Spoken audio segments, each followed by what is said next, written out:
20,000 Leagues Under the Sea, Chapter 10, The Man of the Seas.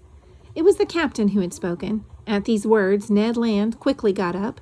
At a sign from his master, the steward, nearly strangled, left reeling, but such was the captain's power over his crew that this man did not give a single sign of the resentment he must have felt against the Canadian. Conseil, curious in spite of himself, and I, stunned by what had happened, waited in silence for the outcome of this scene. The captain leaned against the corner of the table, crossed his arms, and looked at us intently. Why did he hesitate? Did he regret having spoken French? Perhaps.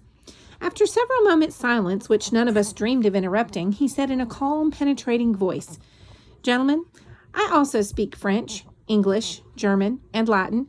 I could therefore have answered you at our first meeting, but I wanted to get to know you first and then think the matter over. Your four versions, almost exactly the same, made me certain of your identities.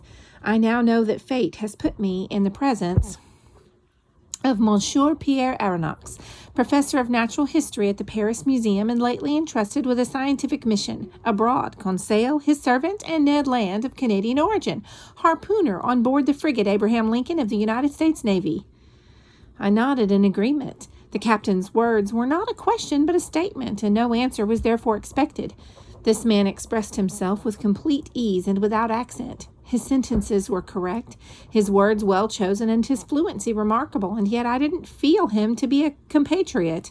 He then continued, "You have undoubtedly felt, monsieur, that I took too long to make my second visit.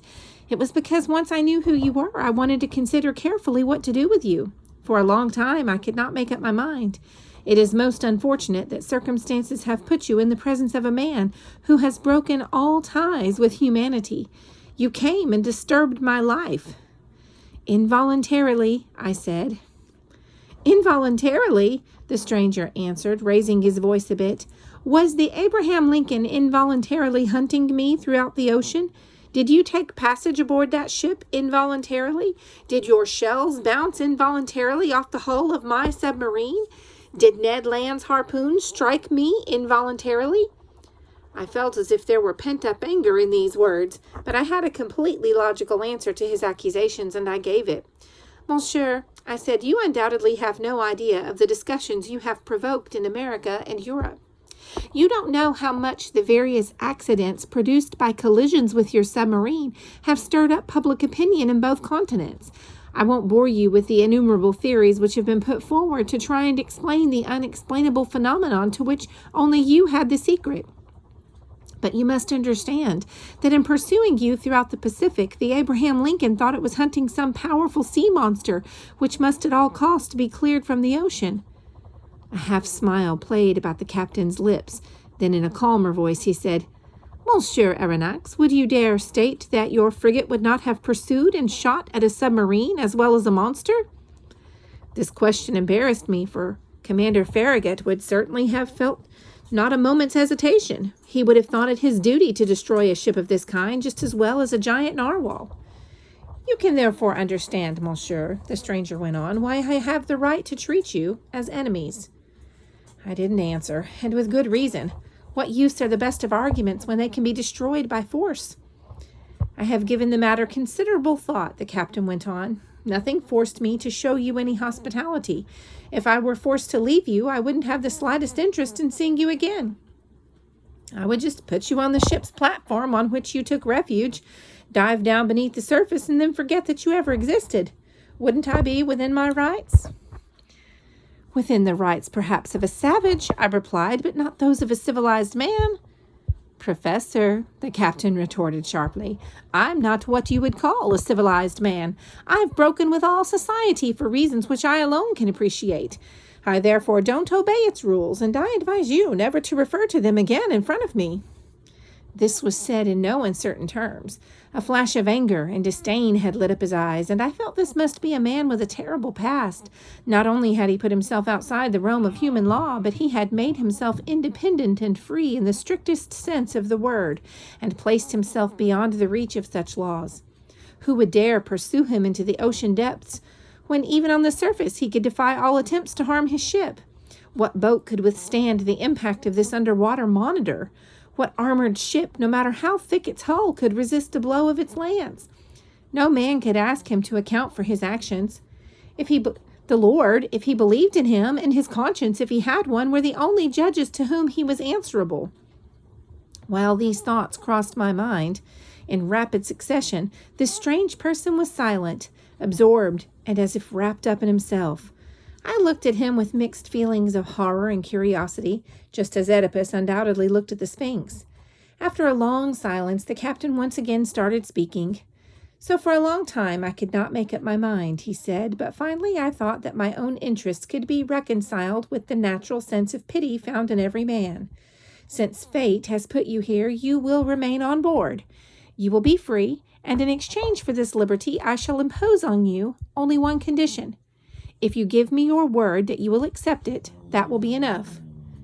"Go on, monsieur," I replied. "I imagine your conditions will be acceptable to a man of honor." "Yes, monsieur, and here it is. It is quite possible that certain unforeseen events might oblige me to order you to stay in your cabins for several hours or days, depending on the situation. Since I prefer never to use force, I will expect from you under such circumstances more than any other total obedience. In this way, I will clear you of any responsibility, for I will be the one who has made it impossible for you to see what you should not see. Do you accept this condition?" This meant that strange things happened on board, things that shouldn't be seen by people who had not put themselves outside the law. Of all the surprises the future had held in store for me, this proved not to be the least. "We accept," I answered. "Only with your permission, monsieur, I would like to ask one question, only one." "Go ahead." "You said we were free on board." "Completely." "I would like to know then what this freedom involves." "The freedom to walk about, to look, and even to examine everything that goes on here, except in some rare circumstances. In short, the same freedom enjoyed by all of us on board." It was obvious we didn't understand each other. "Excuse me, monsieur," I replied, "but this freedom is no more than that of a prisoner who is allowed to move around in his cell. That isn't enough for us." "Well, it will have to do." "What? We have to give up forever the idea of seeing our country, our friends, our families?" "Yes, monsieur, but giving up the insupportable yoke of life on earth, which men mistake for liberty, will perhaps not be so unpleasant as you imagine." "One thing is certain," cried Ned Land. "I'll never give my word not to try to escape." "I'm not asking for your word on that score, Master Land," the captain answered coldly. "Monsieur," I said, becoming angry in spite of myself, "you're taking advantage of our situation. This is cruelty." "No, monsieur, it's kindness. You are my prisoners of war. I'm keeping you, when at a word I could have you plunged into the ocean depths. You attacked me. You have come upon a secret which no man in the whole world was to know, the secret of my existence. And you think I'm going to send you back to that world which must know me no more? Never! By keeping you, it's not you I'm guarding, but myself." These words showed how clearly that the captain's mind was made up and that no arguments would be of any use against him. "So," I said, "you're quite simply letting us choose between life and death?" "That is right." "My friends," I said, "when the problem's put like this, we have no choice, but we've made no promises to the captain of this ship." "None, monsieur," replied the stranger. Then, in a gentler tone, he continued, "Now please permit me to finish what I wanted to tell you. I know you, Monsieur Aronnax. You, if not your companions, will find that the stroke of fate which brought you here will not give you much cause for complaint. Among my favorite books for studying, you'll find your own work on the great ocean depths. I've often read it. You have carried your knowledge as far as earthbound science will permit, but you don't know everything. You haven't seen everything. Therefore, let me tell you, Professor, that you won't regret the time spent on board my ship. You'll travel through a land of marvels. Your mind will be in a continual state of astonishment and stupefaction. It will be difficult for you to get bored with the continual spectacle that will pass before your eyes. I'm starting out on another underwater trip around the world. Who knows? Perhaps my last. And once more I shall see everything I have been able to study beneath these seas through which I have traveled so many times, and you will accompany me in my studies. Starting today, you will enter a new element, and you will see what no man has yet seen. For I and my crew don't count anymore, and thanks to me, you'll be able to penetrate the last secrets of our planet."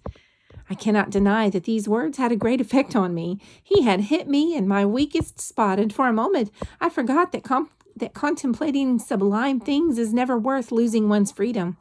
But I trusted to the future to solve this problem. I therefore merely answered, Monsieur, although you have broken with humanity, I would like to think that you have not abandoned all humanitarian feelings. We are castaways who have been charitably taken aboard your ship, and we won't forget it. And as for me, I won't deny that if my interest in science could be even greater than my desire for freedom, this promised voyage would offer me great compensations. I thought the captain was going to stretch out his hand to seal our bargain, but he didn't. I felt sorry for him. One last question, I said, just as this mysterious person seemed about to withdraw. Go ahead, Professor. By what name should I address you? Monsieur, he answered. For you, I shall be merely Captain Nemo, and you and your companions will be for me merely passengers on the Nautilus. Captain Nemo called out. A steward appeared.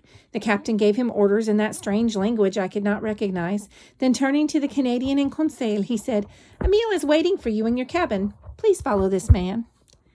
You won't catch me refusing, answered the harpooner. Conseil and he finally left the cell in which they had been locked up for more than 30 hours. And now, Monsieur Aronnax, our lunch is ready. Allow me to go first. At your orders, Captain.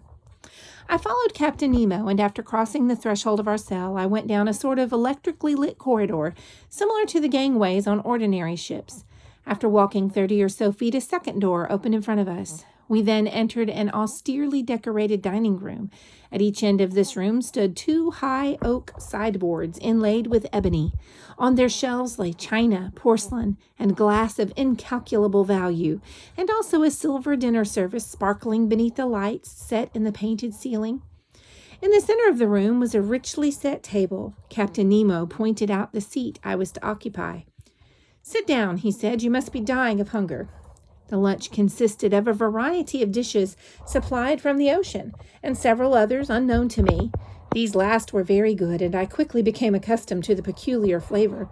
They seemed rich in phosphorus, and I thought they too must come from the sea. Captain Nemo looked at me. Even though I said nothing, he guessed what I was thinking and answered the questions I was dying to ask. Although most of this food might be unknown to you, he said, you can eat it without worrying. It is both healthy and nourishing. For a long time now, I have given up ordinary land food, and I'm none the worse for it. And my crew, who are all fit and strong, eat no differently than I do.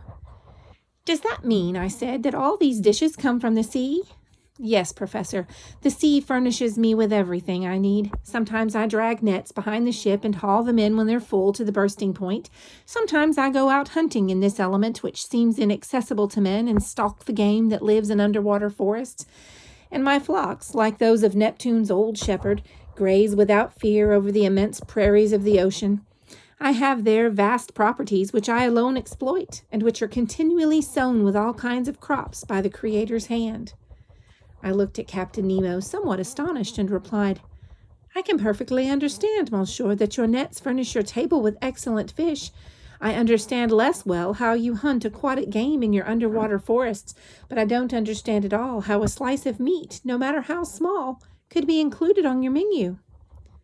In spite of which, replied Captain Nemo, I never eat the flesh of land animals. But then what is this? I asked, pointing to a plate on which remained several slices of steak. What you think is meat, Professor, is nothing but sea turtle steak. Here are some dolphin livers, which you would think were stewed pork. I have an excellent cook, whose specialty is preparing seafood. Take a taste of all these dishes. Here are sea cucumbers we put up in jars, and which MLA would declare unrivaled in the whole world. Here is cream made from whale's milk, and sugar extracted from rockweed in the North Sea. And lastly, permit me to offer you an anemone jam, which is as good as that made from the most delicious fruit. I tasted all these things more out of curiosity than as a connoisseur, while Captain Nemo regaled me with his unlikely stories. But the ocean, Monsieur Aronnax, that prodigious and inexhaustible provider, does not only nourish me, it also clothes me. The cloth you are now wearing was made from the filaments of certain shellfish. It was colored with the same purple dye used by ancient Greeks and Romans, and then tinted with some violet shades I extract from the Mediterranean sea hares. The perfumes you will find on the shelf in your bathroom are produced by distilling certain marine plants. Your bed is made out of the softest eelgrass.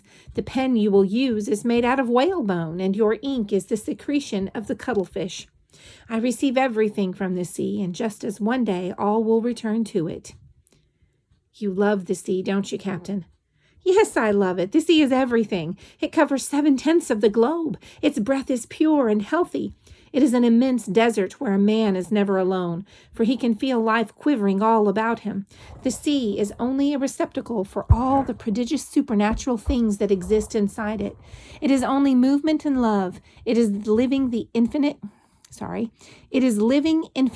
as one of your poets has said, and in fact, Professor, it contains the three kingdoms of nature, mineral, vegetable, and animal.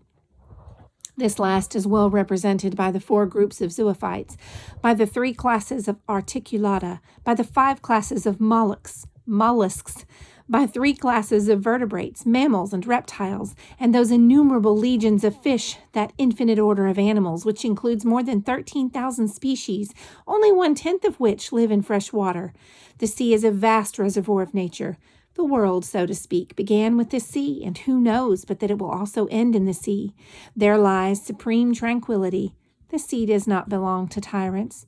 On its surface, they can still exercise their iniquitous rights, fighting, destroying one another, and indulging in their other earthly horrors. But 30 feet below its surface, their power ceases, their influence dies out, and their dominion disappears.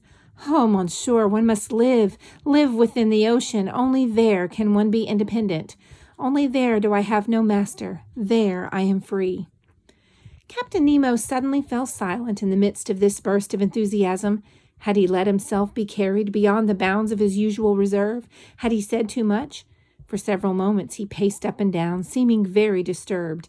Then his nerves calmed down. His face took on its usual cold expression, and turning toward me, he said, "Now, Professor, if you would like to look over the Nautilus, I'm at your disposal."